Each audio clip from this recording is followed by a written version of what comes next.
Good good morning standard 3। आज मैं आप लोगों को व्याकरण पाठ 4 जिसका विषय है संयुक्त अक्षर तथा संयुक्त व्यंजन पढ़ाऊंगी। आप सभी पाठ 4 का जो विषय है संयुक्त व्यंजन और संयुक्त अक्षर, सबसे पहले आप पुस्तक खोलकर तब अपने सामने बैठेंगे और फिर उस पाठ को समझने की कोशिश करेंगे। सबसे पहले आप ये जानिए कि संयुक्त का अर्थ होता है जुड़ा हुआ। संयुक्त का क्या मतलब होता है? जुड़ा हुआ। जुड़ा हुआ मतलब आपस में मिला हुआ।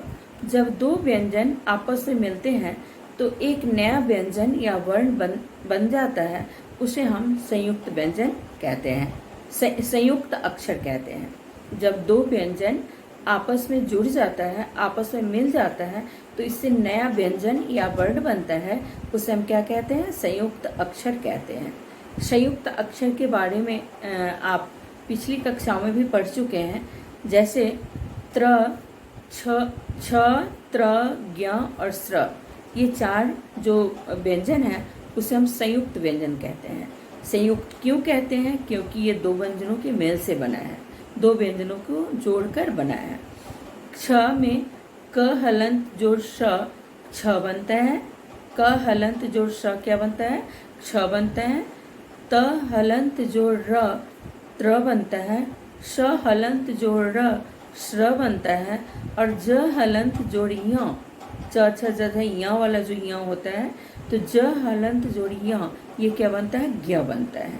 तो ये चारों व्यंजन आपने देखा, ये चारों व्यंजन ये आप देख लीजिए कि सभी दो व्यंजनों को जोड़कर बना है, दो व्यंजनों को मिलाने से बना है, इसलिए हम इन्हें क्या कहते हैं? संयुक्त अक्षर कहते हैं।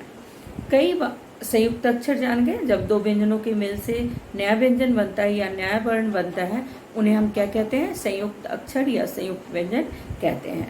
अब हम जानते हैं कि कई बार दो व्यंजनों को जोड़ने से नया वर्ण तो नहीं बनता है, जैसे क हलंत जोड़ क हो गया, ठीक है ना।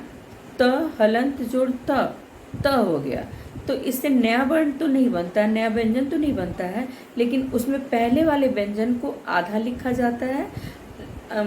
पहले वाले व्यंजन को आधा लिखकर अगले व्यंजन के साथ इन्हें जोड़ दिया जाता है। पहले वाला जो दो व्यंजन, जैसे मैंने आपको बताया कि क हलंत जोड़ ख पूरा, ठीक है ना। उसी तरह प हलंत जोड़ प, द हलंत जोड़ ड हलंत जोड़ ड।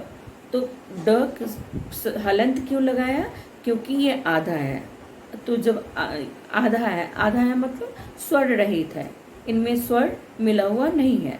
और सभी व्यंजनों में ये आप जानते हैं कि जितने भी व्यंजन होते हैं उन सभी में अस्वर मिला होता है।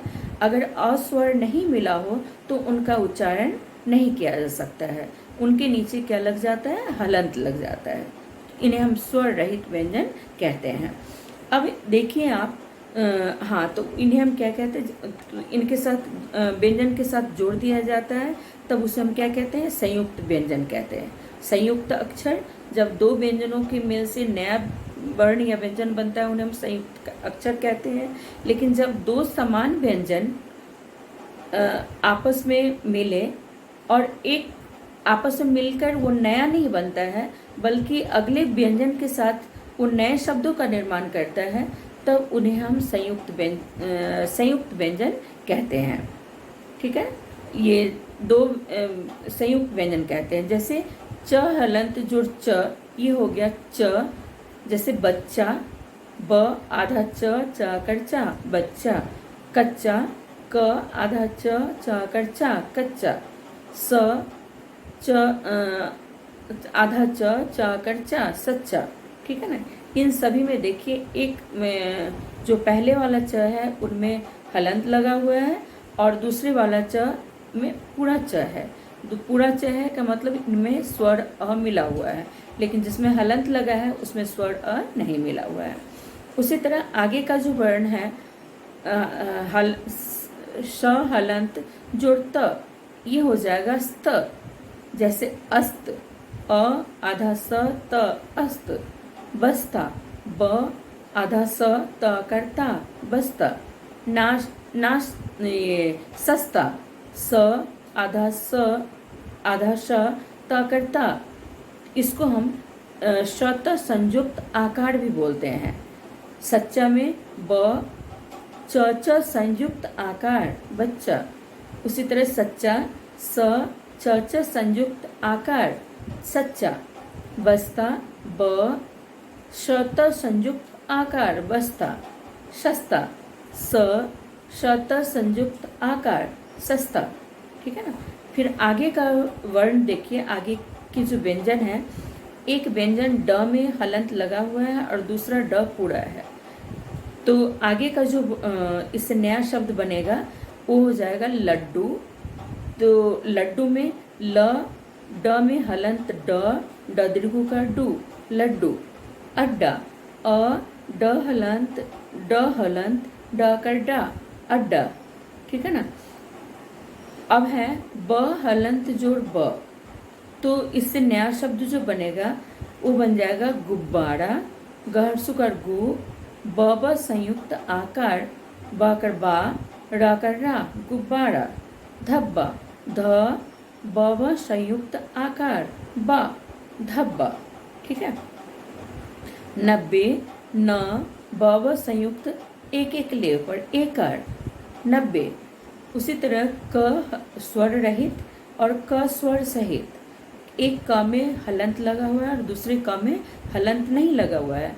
कहने का मतलब है कि एक क स्वर रहित है और दूसरा क जो है वो स्वर सहित है। इससे जो नए शब्द बनेंगे वो हो गया धक्का, ध क संयुक्त आकार धक्का। मक्का म क संयुक्त आकार मक्का। पक्का प क संयुक्त आकार पक्का। ठीक है। इस तरह आपने देखा कि जब दो व्यंजन आपस में मिलते हैं तो एक नया शब्द, एक नया व्यंजन या नया वर्ण बन जाता है। जब तो इन्हें हम क्या कहते हैं? संयुक्ताक्षर कहते हैं। संयुक्त व्यंजन या संयुक्ताक्षर कहते हैं। संयुक्त व्यंजन के अंतर्गत कौन कौन से व्यंजन आते हैं? क्ष, त्र, ज्ञ, स्र। क्यों इन्हें संयुक्त व्यंजन कहते हैं? क्योंकि ये दो असमान व्यंजनों को जोड़कर बनाया गया है। जैसे क हलंत जोड़ श क्ष, त हलंत जोड़ र त्र, ज हलंत जोड़ य ज्ञ और श हलंत जोड़ र स्र। ठीक है ना। तो इन्हें हम क्या कहते हैं? संयुक्ताक्षर या संयुक्त व्यंजन। फिर उसी तरह जब दो समान व्यंजन आपस में मिलते हों, जिसमें कि एक स्वर रहित हो और दूसरा स्वर सहित हो, तो उस नया वर्ण तो इससे नहीं बनता, पर उसमें पहले वाले जो व्यंजन है उसको आधा करके लिखा जाता है और अगले व्यंजन के साथ जोड़ दिया जाता है। जैसे बच्चा, सच्चा, बस्ता, सस्ता, लड्डू, अड्डा, 90, सत्ता, गुब्बारा, धब्बा, मक्का, प्यारा, प्यास आदि। ठीक है।